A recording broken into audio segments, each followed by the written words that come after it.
Hello everyone. This is another video of Toppers Answer Copy Analysis. We were discussing English Literature optional copies of the Toppers, and we have already discussed Arya ma'am's copy, and today we are going to discuss AIR 211 Gautam Vivekananda sir's copy. So this was the mark sheet of sir, and he had scored 264. In paper 1 he had got 123, and paper 2 he had got 141, which is pretty high. So we are going to learn a lot of things from the copies. The first question we are going to discuss from his copy is compare and contrast the attitudes of Mrs. Lind and Nora with respect to their roles as women in a doll's house. So we have read about Doll's House, and we have read how the characters, the women, are portrayed there, and we are asked to compare and contrast the attitudes of Mrs. Lind and Nora. So the first paragraph itself is very necessary for you to answer exactly what is asked in the question. The reader or the copy checker has to be convinced that you know the answer. So here what he does is he's just naming the characters as Nora and Christine. So he's the dehumanization as Mrs. Lind, which was done. She was reduced to a subtitle. She was reduced to Mrs. and Lind. So now he names both the characters just to show that the women are humanized, they are given identity. So in bracket he has written Mrs. Lind are the two the central characters of Ibsen's A Doll's House. So now he's also mentioning the writer and the play, and the characterization of um, the women are done beautifully here. Now in the second line he says they are pivotal in driving the plot and continuing the story. A Doll's House is as a play revolves around the matrimonial relation. So now he's using the specific key terms which have been very prominent throughout the play, like the matrimonial relation between Nora and her husband Torvald, and their failure to truly understand each other. So this is the crux of the play, which is in demand with the question. So how the attitudes are going to be shaped throughout the play is somewhat presented in the first paragraph. The next he starts to write. A Doll's House is a critique of on the patriarchal nature of the society and its treatment of women. So the patriarchal nature, these terms are to be used, these key terms are to be used so that your answer becomes more valuable, so your answer becomes more strengthened, that a general answer does not use these words, so you have to use these words as a jewels to your answer. Now, however, the two female characters in the play are not significantly similar. So he's just drawing out the similarities, but also he'll bring out the differences, because we have to compare and contrast. So first he's saying they are not similar, not significantly similar. So now he says, in fact, Nora and Christine represents two different kinds of women with certainly some similarities. Now he's saying they are different, but also they have some similarities. Now, in line with the question, because we have to compare and contrast, we have to bring the similarities as well as the dissimilarities. So he's bringing out the differences first.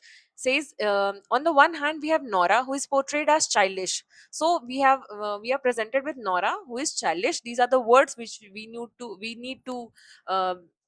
uh, we need to write, basically to present Nora as she is, like immature, and while Christine is total opposite. She's much more strong, mature, and thoughtful. Another point of contrast between them is their role in filial obligations. So again, these terms, that patriarchal filial obligations, are the terms which we need to use. Next, he says we have Mrs. Lind, who leaves Krogstad in the first place so that she can take care of her ailing mother. So now he's differencing between Nora and Christine. Next, he says, and also her brother, sorry. Now, contrastingly, now he's contrasting that we have Nora, who is not there with her father when he is sick and nearing death. Nora prefers to be with Towel and take care of him. So now, where Christine chooses her parents or her family, Nora leaves her birth family and does instead for her family into which she is married. Now, the duo Nora and Christine are not completely different. Now, the differences are done. Now, we are again with the similarities. The duo Nora Christine are not completely different from each other. They do share some similarities. For instance, both of them place the welfare of others before themselves. So now the similarities on the basis of what they had done, all that they have done, Nora had done for her husband and Christine had done for her father. But both have not chosen themselves in the first hand, and rather they have chosen somebody else, someone else to care for. Now, again, he writes, this can also be understood by the fact that in 1800 it was expected of women to take care of everyone, and they were associated with care, kindness, selfless nature, and well being. So, this is the similarity between these two characters. So, he's comparing and contrasting at the same time. Again, in next paragraph, he says, Christine has always been a strong character who wishes to do more for people around her while also securing some financial ground for herself. Now, he's also bringing out the dissimilarities again, that instead of that in spite of being a strong character and in spite of doing good for other people around her, she's also securing some financial grounds for herself. But the same cannot be said for Nora, as she has always been dependent on others. At first, she is dependent on her father, and later on her husband Towel. So this brings out the financial dependence and financial dissimilarity between the two characters.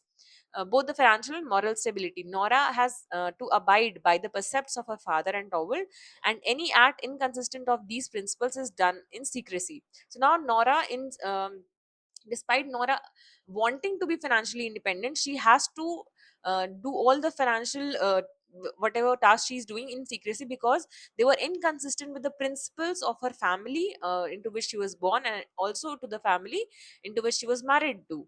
So now this was a difference. Although Christine had looked for her parents and for her brother, but she had taken a strong stand to be financially independent.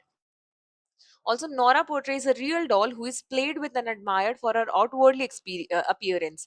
At first, she lacks individuality. However, as the play progresses, Nora starts realizing that she does not have any kind of freedom or individuality. So, these are the terms which are to be used. By the end, Nora becomes a strong character. Now, what actually Sir is doing is he's bringing out that Christine had taken stand for financial independence and also taken stand for her love. At the end, also Nora also somewhat take stands for a financial independence and also take stand for her what she wants actually in life. So now what he at right he say at the end he says, by the end Nora becomes a strong character similar to that of Christine. Now the both the characters at last become financially independent, choose to be financially independent, and also choose to look after themselves and not giving priority to other characters. Now Christine, who decides to leave and set aside all obligations and focus on herself. So we can see there is a description of the differences and the similarity. Again, there is differences of the financial differences and the similarity of how both the characters at the end choose for themselves and take a stand for their own obligations towards themselves. So we can see at the end we can see how Nora, in the first paragraph it is shown how Nora is not equal to Christine because they both are different. Then it is shown that there is some similarity between both of them care for other people, but not for themselves. In the third, it is shown that how at the end of the play, till the end of the play, how both the characters choose that they are their first priority and they have to look after themselves before anyone else. So this is how the entire story or the entire the question, the answer is going, and this is how it brings a flow in the answers, which is reflected into the answers. And this is what sets the toppers apart. And we need to understand, and we need to dig a deeper into the toppers answer copy. We will be discussing more questions and more answers, so that we understand how deep we have to write an answer, how more dynamic we have to write an answer. Okay, this is it for today. Thank you.